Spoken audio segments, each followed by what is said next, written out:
Hi friends, welcome to easy day. இன்றைக்கி நம்ம ஒரு ஏசியில் எப்படி கேஸ் ஏற்ற போகிறோம் அப்படிங்கிறத பார்க்க போகிறோம்.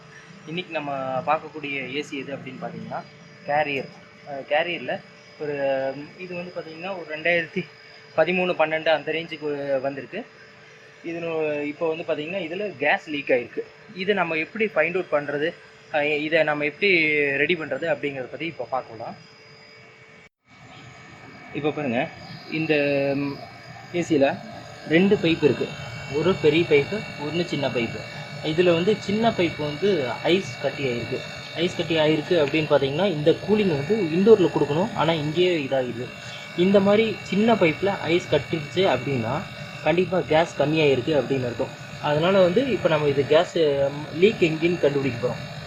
லீக் எப்படி கண்டுபிடிக்கிறதுன்னு ரொம்ப ஈஸியான ஒரு மெத்தட் இருக்குது. ஆயில் ட்ரேஸ் அப்படின்னு சொல்லுவாங்க. இதில் பாருங்கள், இந்த இடத்துல வந்து ஆயில் ட்ரேஸ் நல்லா இருக்குது. இதில் தான் மேக்ஸிமம் லீக்கு. இதில் நல்லா தெரியுது பாருங்கள், இதில் தான் ஆயில் ட்ரேஸை வச்சு நம்ம ஈஸியாக கண்டுபிடிச்சலாம் இங்கே தான் லீக் அப்படின்னு சொல்லி. ஃப்ரெண்ட்ஸ், இப்போ வந்து இந்த கேஸ் லீக் அல்லது கேஸ் அரெஸ்ட் பண்ணி எப்படி நம்ம கேஸ் ஏற்ற போகிறோம் அப்படிங்கிறத பார்க்கலாம். அதுக்கு முன்னாடி இதுக்கு என்னென்ன வேணும் அப்படின்னு பார்த்துக்கலாம். கேஸ், அப்புறம் வந்து பார்த்திங்கன்னா அட்ஜஸ்டபிள்னு சொல்லுவோம். இந்த ஒரு ஸ்பேனர், நீங்கள் இந்த ஸ்பேனரை எப்படி வேணாலும் அட்ஜஸ்ட் பண்ணிக்கலாம், என்ன சைஸ் வேணாலும் அட்ஜஸ்ட் பண்ணிக்கலாம். இதில் வந்து 2 சைஸ் வச்சுருக்கேன் நான், 8, 12 2 அட்ஜஸ்டபிளர் வச்சுருக்கேன். அப்புறம் கட்டிங் பிளேயர் வச்சுருக்கேன். ரேசர், இந்த ரேசர் எதுக்காக அப்படின்னா கேஸை ஓப்பன் பண்ணுறதுக்காகவும் க்ளோஸ் பண்ணுறதுக்காகவும் வச்சுருக்கு. இது போக கேஜ் மீட்டர், இப்போ தான் கேஜ் மீட்டர். நம்ம இதில் எவ்வளோ கேஸ் ஏற்றியிருக்கோம் அல்லது இதில் கேஸ் எவ்வளோ இருக்குது அப்படிங்கிறதெல்லாம் பார்க்கறதுக்காகவும்.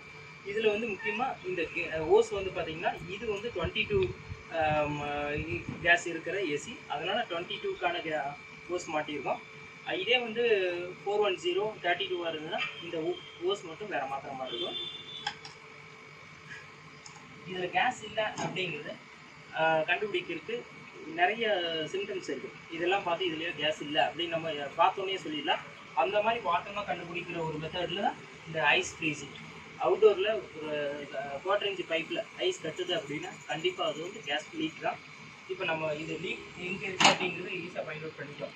என்ன அப்படின்னு பார்த்தீங்கன்னா இந்த இடத்துல ஆயில் ட்ரேஸ் வரும். இந்த லெஃப்ட் லூஸ் இருக்குது, வைப்ரேஷன் லூஸ் ஆகிருக்கு.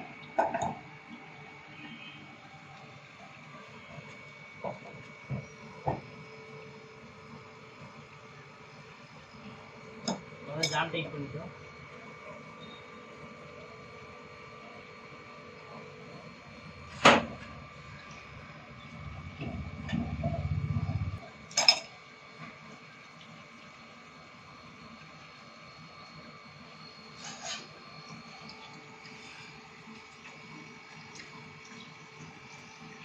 நம்ம கனெக்ட் பண்ணிட்டோம். இதை கனெக்ட் பண்ணாதான் கேஸ் எவ்வளோ இருக்குங்கிறது நம்ம பார்க்க முடியும்.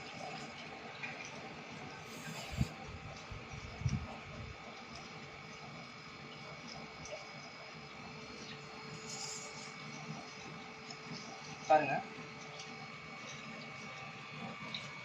இதில் நமக்கு இது 22 கேஸ் அப்படிங்கிறதுனால 60 PSIலிருந்து 70 வரைக்கும் இருக்கணும். ஆனால் இதில் இருக்கக்கூடியது வந்து 22 PSI இருக்குது. இதில் வந்து 0, 20, 40, 60, 80 அப்படின்னு இருக்கு பாருங்க. இதில் வந்து ரன்னிங் ஏசி ஓடிட்டு இருக்கும்போது இதில் 60 ப்ரெஷர் இருக்கணும். ஆனால் இதில் 20 இருக்குது. இப்போ நம்ம என்ன பண்ண போகிறோம், கேஸ் ஏற்ற போகிறோம்.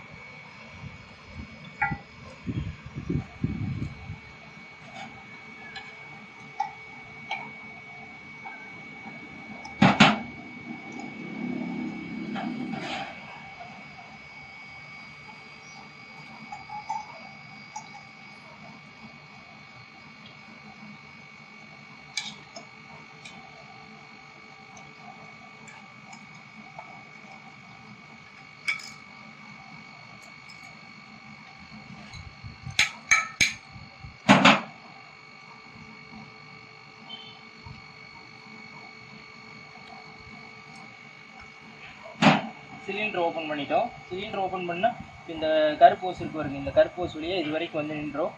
இதுக்கு மேலே கேஸ் ஃப்ளோ ஆகாது. இப்போ நம்ம இதில் ஓப்பன் பண்ணி விடுறோம்.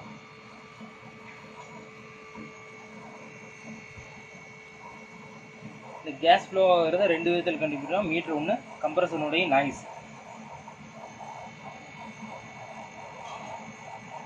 40 பவுண்ட் வச்சுருக்கோம்.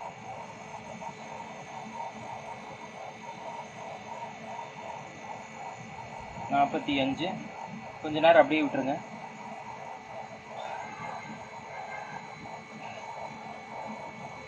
கொஞ்சம் நல்லா ஓடிட்டு இருக்கட்டும்.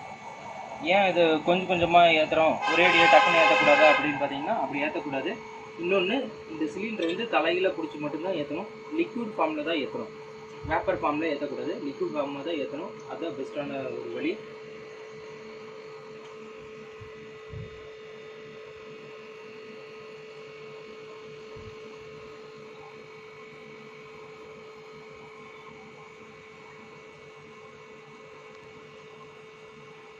பார்த்தீங்கன்னா 60 பவுண்ட் வச்சுருக்கேன்.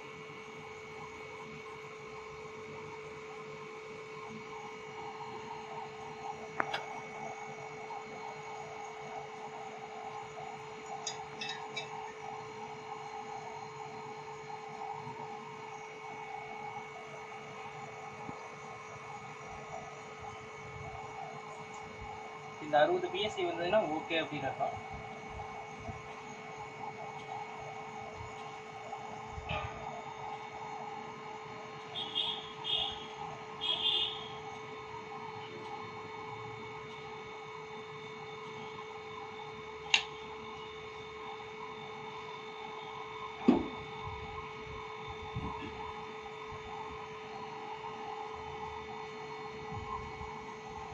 இந்த கேஸ் சேவிங்ஸ் அப்படிங்கிறது இந்த ரிட்டர்னில் பார்த்தீங்கன்னாவே தெரிஞ்சிடும். அதை பார்த்தீங்கன்னா தண்ணி மாதிரி விழுக ஆரம்பிக்கும். ஃபஸ்ட்டு நீங்கள் பார்க்குறக்கும் இப்போ இது பார்க்குறக்கும் நல்ல வித்தியாசம் இருக்கும். இது வந்து ட்ரையாக இருந்தது, இப்போ ஸ்வெட்டிங் நல்லா வந்துருக்கு. இது வந்து ஃபுல்லாக ஐஸ் ஃப்ரீசிங் ஆச்சு. இப்போ ஐஸ் ஃப்ரீசிங் எல்லாம் ஆயிடுச்சு, கரைஞ்சி ஸ்வெட்டிங் வர ஆரம்பிச்சிச்சு.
அவ்வளோதான் கேஸ் சார்ஜ்.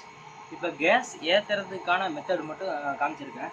இதுலேயே வந்து நிறைய ஒர்க் இருக்குது. ஒரு கேஸ் ஏற்றணும் அப்படின்னா எங்கே லீக் ஆகுது அப்படின்னு ஃபைண்ட் அவுட் பண்ணணும். இதுலேயே வந்து மேஜர் லீக், மைனர் லீக் அப்படிங்கிற மாதிரி இருக்குது. மேஜர் லீக்குங்கிறது ஈஸியாக ஃபைண்ட் அவுட் பண்ணக்கூடிய இதுதான் மேஜர் லீக். எங்கே என்ன லீக்கு டக்குன்னு தெரியும், கண்ணு முன்னாடியே அதை நம்ம ஈஸியாக கரெக்ட் பண்ணிடலாம். அதே நேரத்தில் கண்ணுக்கு தெரியாத கம்ப்ளைண்ட்ஸ் நிறைய இருக்குது. அந்த மாதிரி மைல்டாக லீக் ஆகுறது எங்கே அப்படின்னு பார்த்தீங்கன்னா, இன்டோர் காயில், அவுடோர் காயில், வேறு எதுலேயோ வால்வு மைல்டாக லீக் ஆகிட்டு இருக்கும். அந்த மாதிரி லீக் இருந்ததுன்னா ஏசி இன்டோர் அவுடோர் 2 பைப்பிங் கிட்ட எல்லாத்தையும் எடுத்துகிட்டு போய் சர்வீஸ் சென்டரில் வச்சு தான் பண்ணணும். இது வந்து ஒரு 10% கேஸ் சார்ஜ் பண்ணுறதுலேயே ஒரு 10%ன்னு வச்சுங்க. இன்னும் 90% நிறைய இருக்குது. அதே நேரத்தில் வந்து பார்த்திங்கன்னா இந்த கேஸ் சார்ஜ் அப்படிங்கிறதுலையே ஒவ்வொரு கேஸுக்கு தகுந்த மாதிரி இருக்கும். இப்போ வந்து இது 22 கேஸ் அப்படிங்கிறதுனால 60 பிஎஸ்சியிலிருந்து 70 பிஎஸ்சிக்குள்ளே வைங்க அப்படிங்கிற மாதிரி சொல்கிறோம். மேக்ஸிமம் நாங்கள் வைக்கிறது 60லேருந்து 62, 63 அந்த ரேஞ்சுக்குள்ளே வச்சுருவோம். அந்த மாதிரி இருக்கும்போது யூனிட்டும் பக்காவாக இருக்கும். ஒரு சில கஸ்டமர் என்ன பண்ணுவாங்க, எனக்கு ஃபுல்லாக ஏற்றி விட்ருங்க, நிறைய ஏற்றி விட்ருங்க, ஏன்னா அப்போ தான் ஃப்யூச்சரில் பிரச்சனை இல்லாமல் இருக்கும், கேஸ் லீக் ஆகாமல் இருக்கும் அப்படின்னு சொல்லுவாங்க. அந்த மாதிரி ஏற்றக்கூடாது. கேஸ் என்றைக்குமே கேஸ் அந்த லிமிட் வரைக்கும் தான். ஒரு சிலிண்டரில் 1 கிலோ பிடிக்கும்னா கரெக்டாக 1 கிலோ. அதுக்கு மேலே ஏற்றும் போது என்னாகும், பிளாஸ்ட் ஆகிறதுக்கான வாய்ப்பு இருக்கும். அதே மாதிரி தான் இதில் பிளாஸ்ட் ஆகாது. இந்த 22 கேஸில் கம்ப்ரஸர் ப்ராப்ளம் ஆகிறதுக்கு வாய்ப்பு அதிகம். அதனால் எவ்வளோ கேஸ் வேணுமோ 60 PSIனா 60 PSI மட்டும் வச்சுருந்தா பெஸ்ட்டாக இருக்கும்.